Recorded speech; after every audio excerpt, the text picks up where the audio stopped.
Hello students, my name is Atisha Chhaje. I am a lecturer of Government Polytechnic College, Dongarpur. आज हम refrigeration and air conditioning ME 301 का unit number 2 refrigeration system का 11th part पढ़ रहे हैं। आज हम पढ़ेंगे वेपर एब्जॉर्प्शन सिस्टम, जिसमें हम पढ़ेंगे simple vapour absorption system.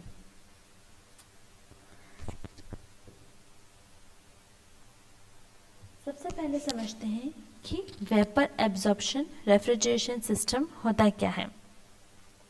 Vapour absorption refrigeration system को वाष्प अवशोषण प्रशीतन निकाय कहा जाता है। वाष्प अवशोषण प्रशीतन निकाय एक ऊष्माचलित प्रणाली है जिसमें एक अवशोषक पदार्थ का यूज किया जाता है, जो इस सिस्टम के एक भाग में प्रशीतक पदार्थ को आसानी से एब्जॉर्ब करके एक ऐसा विलयन बनाए रखता है जिसे गर्म करने पर रेफ्रिजरेंट उस विलयन से आसानी से अलग हो जाए।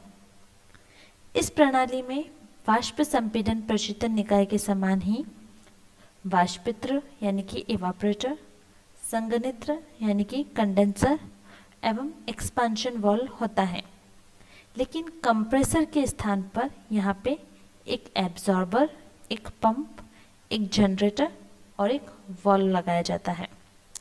तो इस प्रकार इस प्रणाली में कंप्रेसर की अनुपस्थिति के कारण प्रचालन अपेक्षाकृत शोरहीन यानी कि नॉइज फ्री रहता है। वेपर एब्जॉर्प्शन रेफ्रिजरेशन सिस्टम का यूज़ बड़े बड़े औद्योगिक प्रशीतन इकाइयों में, छोटी छोटी घरेलू प्रशीतन इकाइयों में इसका यूज़ किया जाता है।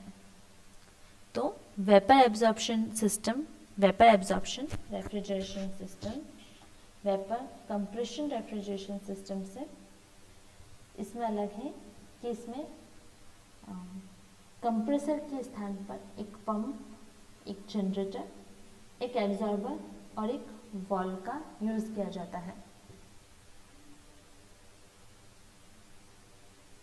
तो हम स्टार्ट करते हैं simple vapour absorption refrigeration system से। सबसे पहले समझते हैं कि principle of vapour absorption refrigeration system क्या है।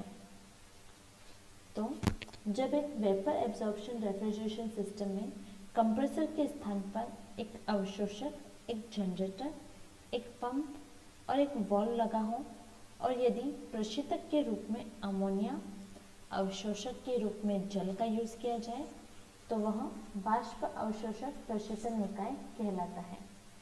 ठीक है, तो इसमें प्रशीतक के रूप में अमोनिया का यूज़ किया, ठीक है, और एब्जॉर्बर के रूप में जल का यूज़ किया। ठीक है, इसे कहते हैं वाष्प अवशोषक प्रशीतन निकाय। इसकी कार्य प्रणाली निम्न प्रकार है। यहाँ पर आपको डायग्राम दिख रहा है सरल वाष्प अवशोषण प्रशीतन निकाय का। ठीक है,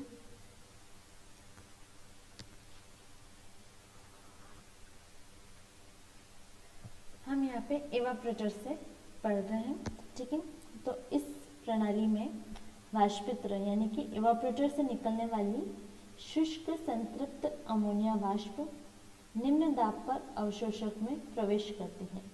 ठीक है, तो यहाँ पे at low temperature and at low pressure जो हमने रेफ्रिजरेंट यूज़ किया है जो कि अमोनिया। ठीक है, तो at low pressure ammonia vapour इस एब्जॉर्बर में प्रवेश करती है। ठीक है, यहाँ पर क्या होता है, यहाँ एक्वा अमोनिया के वीक घोल में इसका अवशोषण होता है। ठीक है, यहाँ पे ये एक वीक सॉल्यूशन बनाता है। ठीक है, जिसे बोलते हैं एक्वा अमोनिया। ठीक है, जो कि वाटर प्लस अमोनिया का मिक्सचर होता है। ठीक है, तो यहाँ से एक वीक सॉल्यूशन का निर्माण होता है। ठीक है, यहाँ पे ये इसको एब्जॉर्ब कर लेती है। एब्जॉर्बर में अमोनिया वाष्प अपनी गुप्त ऊष्मा त्याग कर द्रव में परिवर्तित हो जाती है। ठीक है, तो ये जो अमोनिया वाष्प है ये अपनी ऊष्मा त्याग देती है। ठीक है, तो QA अमाउंट की जो ऊष्मा है वो उसने त्याग दी और ये लिक्विड में कन्वर्ट हो जाती है। ठीक है। तो अगर ये अपनी इस तरह ऊष्मा त्याग रही है तो इस कारण क्या होता है, इस घोल का जो तापमान है वो बढ़ जाता है। ठीक है, घोल का तापमान बढ़ जाता है जिसके फलस्वरूप एक्वा अमोनिया घोल गर्म हो जाता है। ठीक है, तो जो एक्वा अमोनिया का जो वीक सोल्यूशन होता है वो गर्म हो जाता है। ठीक है, इसके फलस्वरूप ऊष्मा को अवशोषक में स्थित नलिकाओं के मध्य बहने वाले शीतल जल के माध्यम से बाहर निकाला जाता है। ठीक है, तो यहाँ पर इस शीतल जल का प्रवाह किया जाता है। ठीक है, वो क्या करता है, जो ये एक्वा अमोनिया घोल जो गर्म हो जाता है, ठीक है, तो उसकी ऊष्मा को इस शीतल जल के द्वारा बाहर निकाल दिया जाता है।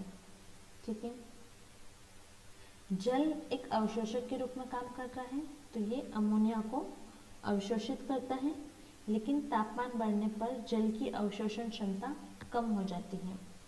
इसलिए जल की अवशोषण क्षमता बनाए रखने के लिए इस ऊष्मा को निकालना ज़रूरी होता है। ठीक है, तो यहाँ पे हम शीतल जल का प्रवाह करते हैं। ठीक है, ताकि वो इसका टेम्परेचर कम कर देता है और उससे जल अमोनिया को एब्जॉर्ब कर लेता है। ठीक है, उसके बाद क्या होता है, अमोनिया वेपर के जल में अवशोषण के फलस्वरूप इसके प्रेशर में कमी आ जाती है। ठीक है, तो इस कारण क्या होता है, इवापोरेटर से और ज़्यादा अमोनिया वाष्प अवशोषक में आ जाती है। ठीक है, तो जब वाटर है वो अमोनिया वाष्प का अवशोषण कर रहा है, वाटर एज हम एब्जॉर्बर यूज़ कर रहे हैं। ठीक है, तो ये क्या करता है, अमोनिया वाष्प का एब्जॉर्ब कर लेता है। उसके एब्जॉर्ब करने से क्या होता है, यहाँ पे अमोनिया की कमी हो जाती है।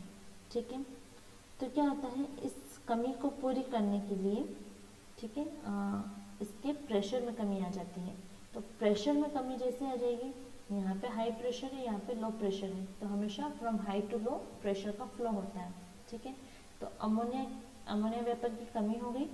ठीक है, तो इसमें प्रेशर डिक्रीज हो गया, प्रेशर डिक्रीज होने के कारण इवापोरेटर से और ज़्यादा इसमें अमोनिया एब्जॉर्बर में आ जाती है। ठीक है, तो इस तरह से क्या होता है, पहले ये वीक सॉल्यूशन था। ठीक है, एक्वा अमोनिया का वीक सॉल्यूशन था, लेकिन इसमें अमोनिया की मात्रा और बढ़ गई, तो उससे ये जो सॉल्यूशन है ये स्ट्रॉन्ग सॉल्यूशन बन गया। ठीक है, तो इस तरह से एक स्ट्रॉन्ग सॉल्यूशन बन गया एक्वा अमोनिया का। फिर इस एक्वा अमोनिया के स्ट्रॉन्ग सॉल्यूशन को लिक्विड पंप की सहायता से हाई प्रेशर पर जनरेटर में पंप किया जाता है। ठीक है, यहाँ से अब इस स्ट्रॉन्ग सॉल्यूशन को पंप के द्वारा जनरेटर में पंप किया जाता है। ठीक है, जनरेटर में किसी एक्सटर्नल सोर्स जैसे कि वाष्प या फिर बिजली, ठीक है, या फिर किसी गैस के द्वारा इस घोल को गर्म किया जाता है। ठीक है, इस घोल को गर्म कर दिया जाता है, जिससे घोल में से अमोनिया वाष्प अलग होने लगती है। ठीक है, इस घोल को गर्म करने से क्या होगा, वाष्प बनेगी।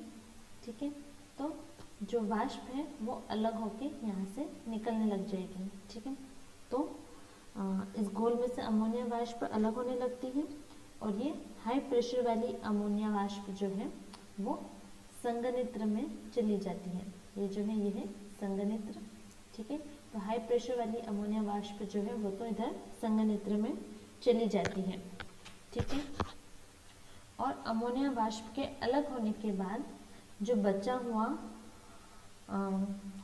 वीक एक्वा अमोनिया सॉल्यूशन जो है वो इस दाब कम करने वाले बॉल से पास होते हुआ वापस एब्जॉर्बर में आ जाता है। ठीक है, यहाँ पर इसको गर्म करने के बाद जो वेपर है वो तो कंडेंसर में चली गई। ठीक है, और अमोनिया वेपर इसमें चली गई, तो जो स्ट्रॉन्ग सॉल्यूशन है उसमें से अमोनिया की मात्रा कम हो गई, तो स्ट्रॉन्ग सॉल्यूशन क्या हो गया, वीक सॉल्यूशन हो गया। ठीक है, चूँकि ये हाई प्रेशर पर था। ठीक है, यहाँ पे हम एक वॉल लगाते हैं जो कि इसे लो प्रेशर में कन्वर्ट कर देता है। ठीक है, तो ये स्ट्रॉन्ग सॉल्यूशन वीक सॉल्यूशन में कन्वर्ट हो गया। फिर इस वीक सॉल्यूशन को टेम्परेचर रिड्यूसर वॉल्व से पास किया, सॉरी प्रेशर रिड्यूसर वॉल्व से पास किया, ठीक है। उसके बाद ये वीक सॉल्यूशन फिर से एब्जॉर्बर में आ गया, ठीक है। फिर यहाँ पर क्या हो रहा है, इस कंडेंसर में जनरेटर से आने वाली हाई प्रेशर अमोनिया वाष्प द्रवित होकर हाई प्रेशर लिक्विड में बदल जाती है, ठीक है। ये हाई प्रेशर अमोनिया वाष्प थी, वो हाई प्रेशर अमोनिया लिक्विड में कन्वर्ट हो गई। अब इस लिक्विड अमोनिया को रिसीवर और प्रसारण वाल्व से पास करते हैं, ठीक है। तो जब इसे रिसीवर और प्रसारण वाल्व से यानी कि एक्सपेंशन वाल्व से पास करते हैं, ठीक है, तो एक्सपेंशन वाल्व से पास होने के कारण ये high pressure liquid ammonia low pressure liquid ammonia में कन्वर्ट हो जाता है, ठीक है। तो ये निम्न दाब पर वाष्पित्र में चला जाता है, ठीक है, जहाँ पर इस वाष्पित्र में प्रशीतित पदार्थ से ऊष्मा अवशोषित कर निम्न दाब पर शुष्क संतृप्त वाष्प में बदल जाती है, ठीक है। यहाँ से ये ऊष्मा अवशोषित करती है और सैचुरेटेड वेपर में कन्वर्ट हो जाती है, ठीक है। तो इस प्रकार इस सिस्टम का ये चक्र कंप्लीट होता है, ठीक है। तो ये है simple vapour absorption refrigeration system, ठीक है। तो इस तरह से ये साइकिल चलता रहता है। नेक्स्ट है एक आदर्श वाष्प अवशोषण प्रशीतन निकाय का निष्पादन गुणांक, यानी कि coefficient of performance of an ideal vapour absorption refrigeration system, ठीक है। तो हमें पता है एक प्रशीतन प्रणाली का मुख्य उद्देश्य क्या होता है, एक ठंडे स्थान, ठीक है, जो कि है QL, ठंडा स्थान जो है जिसका टेम्परेचर है TL लो टेम्परेचर, ठीक है, वहाँ से ऊष्मा QL को हटाना, ठीक है, जिसके लिए ऊर्जा की आवश्यकता होती है, ठीक है। इसलिए रेफ्रिजरेटर का COP जो होता है, जो मैंने आपको फर्स्ट यूनिट में पढ़ाया था, रेफ्रिजरेटर का COP होता है आवश्यक शीतलन प्रभाव, जो कि है QL डिवाइडेड बाय दी गई ऊर्जा की मात्रा, ठीक है। यहाँ पे QL वाष्पित्र में प्रशीतक द्वारा अवशोषित ऊष्मा है, ठीक है। तो जो हमने वाष्पित्र था, इस वाष्पित्र में कितनी ऊष्मा एब्जॉर्ब की गई वो है QL, ठीक है। तो इस प्रकार वाष्प अवशोषण प्रशीतन प्रणाली में जो ऊर्जा दी जाती है वो इस प्रकार है, ठीक है। यहाँ पे क्या हो रहा है, ये है अवशोषण प्रणाली जो एब्जॉर्बर है, ठीक है। एब्जॉर्बर में वाष्पित्र से जो ऊष्मा निकली वो है QL, ठीक है। QL से ऊष्मा गई, ठीक है। इस ऊष्मा QL से ऊष्मा गई, ठीक है। इसके अलावा जो कंडेंसर है, सॉरी जो जनरेटर है, ठीक है, जनरेटर से भी ऊष्मा त्यागी गई, वो थी QG, ठीक है। और हीट पंप के द्वारा भी वर्क किया गया, हीट पंप के द्वारा जो वर्क किया गया, ठीक है, वो है QP, जिसे हम W से डिनोट करते हैं, ठीक है। तो ये सारी जो है ऊष्मा, ये सारी संघनित्र को पास हो रही है, ठीक है, जो कि है QC, ठीक है।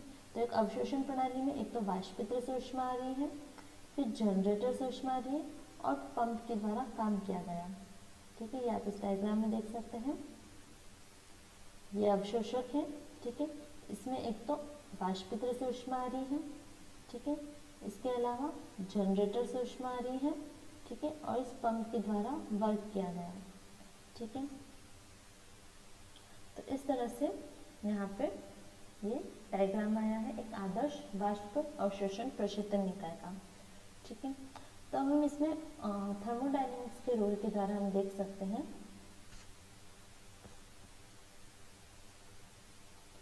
QC जो कि संघनित्र में ऊष्मा जा रही है, जो कि बाहर निकलती है, बाहर निकलने वाली ऊष्मा इज इक्वल्स टू इसके अंदर कितनी ऊष्मा है इसके बराबर होगी, ठीक है। तो QC is equals to QG plus QL plus QP, ठीक है।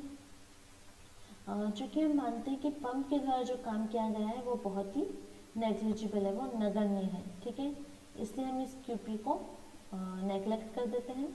तो हमारे पास आ जाता है QC is equals to QG plus QL, ठीक है।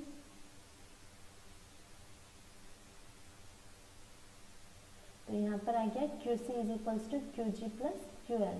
ठीक है, अब हम ये मानते हैं कि टी जी जो कि जनित्र को दी गई ऊष्मा है, ठीक है, तो जनित्र को जो दी गई ऊष्मा है उसका जो टेम्परेचर है वो है टी जी। ठीक है, जिस तापमान पर वायुमंडल या शीतल जल को ऊष्मा दी जाती है, ठीक है, यानी कि कंडेंसर में जो ऊष्मा दी जाती है वो है T C.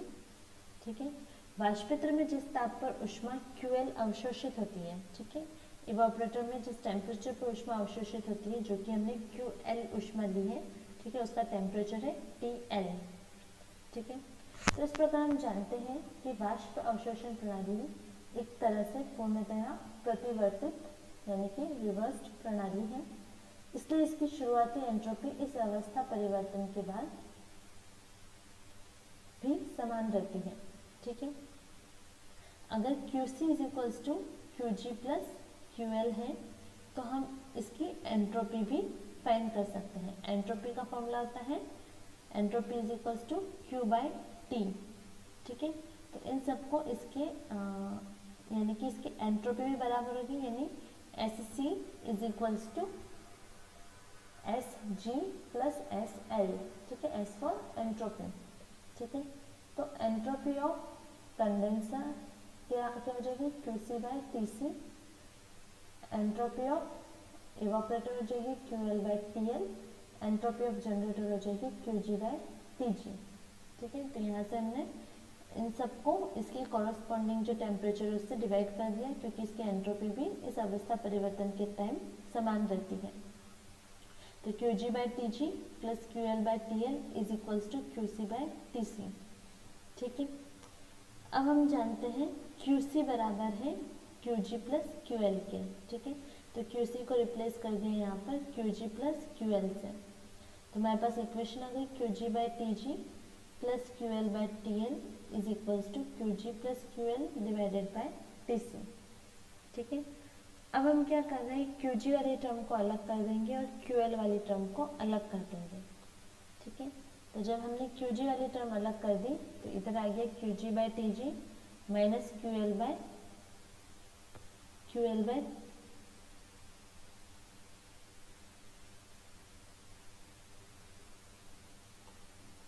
QG by TG minus QG by TC।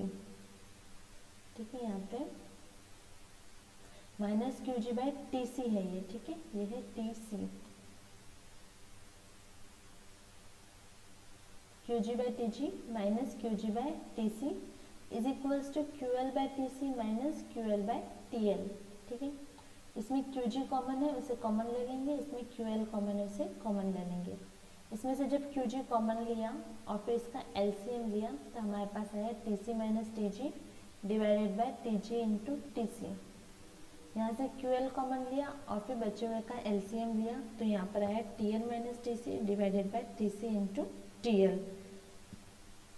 ठीक है, उसके बाद हम इस टर्म को इधर राइट हैंड साइड ले रहे हैं, तो TG इंटू TC यहाँ पे मल्टीप्लाई में आ जाएगा और TC माइनस TG इधर डिवाइड में आ जाएगा। ठीक है, तो QG इक्वल्स टू हो जाएगा QL into TL minus TC divided by TC into TL।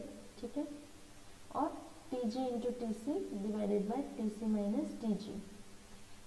ठीक है, अब हम क्या कर रहे हैं, इसके साइन अपोजिट कर रहे हैं। ठीक है, TL माइनस TC को लिख दिया मैंने TC माइनस TL और TC माइनस TG को लिख दिया TG माइनस TC। ठीक है, दोनों के साइन उल्टे, ऊपर भी साइन उल्टे कर दिए नीचे भी साइन उल्टे कर दिए, तो दोनों इक्वल हो गए, कोई चेंज नहीं हुआ। ठीक है, तो TL माइनस TC को लिख दिया TC माइनस TL और TC माइनस TG को लिख दिया TG माइनस TC। ठीक है, अब यहाँ पे हम देख रहे हैं TC और TC दोनों में कॉमन है, तो TC से TC कैंसिल हो गया। ठीक है, बचा क्या, QG equals to QL TC minus TL divided by TL और TG into TC TG divided by TG minus TG, TG divided by TG minus TC। ठीक है, तो यहाँ पे हमें QG का फॉर्मूला आ गया। चूँकि हमें पता है मैक्सिमम COP का फॉर्मूला होता है QL डिवाइडेड बाई QG। ठीक है, तो QL डिवाइड बाई QG होता है, तो यहाँ पे QL डिवाइड बाई QG, तो हम इसको जो डिवाइड है ये इधर मल्टीप्लाई में आ जाएगा और जो मल्टीप्लाइड में वो इधर डिवाइड में आ जाएगा।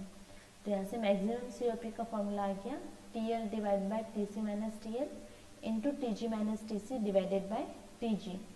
ठीक है, तो इस प्रकार हम देखते हैं कि एक वेपर एब्जॉर्प्शन रेफ्रिजरेशन सिस्टम के मैक्सिमम COP का फॉर्मूला यहाँ पे आ चुका है।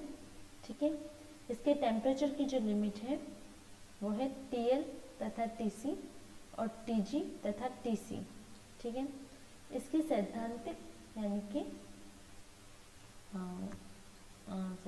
सैद्धांतिक वाष्प अवशोषण प्रशीतन निकाय कार्नोट इंजन और कार्नोट रेफ्रिजरेटर का सम्मिलित रूप है।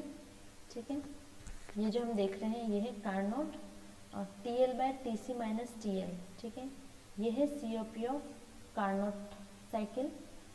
TG minus TC divide by TG, ये है कार्नोट साइकिल की एफिशिएंसी। ठीक है, TL by TC minus TL है कार्नोट साइकिल की COP और TG minus TC divided by TG है कार्नोट साइकिल की एफिशिएंसी। तो हम देख सकते हैं maximum COP of vapour absorption refrigeration system is equals to COP of Carnot cycle multiplied by efficiency of Carnot cycle. ठीक है, तो ये हो गया हमारा सिंपल वेपर एब्जॉर्प्शन सिस्टम। अगर आपको इससे रिलेटेड कोई भी डाउट हो तो आप मुझे कमेंट सेक्शन में पूछ सकते हैं। Thank you.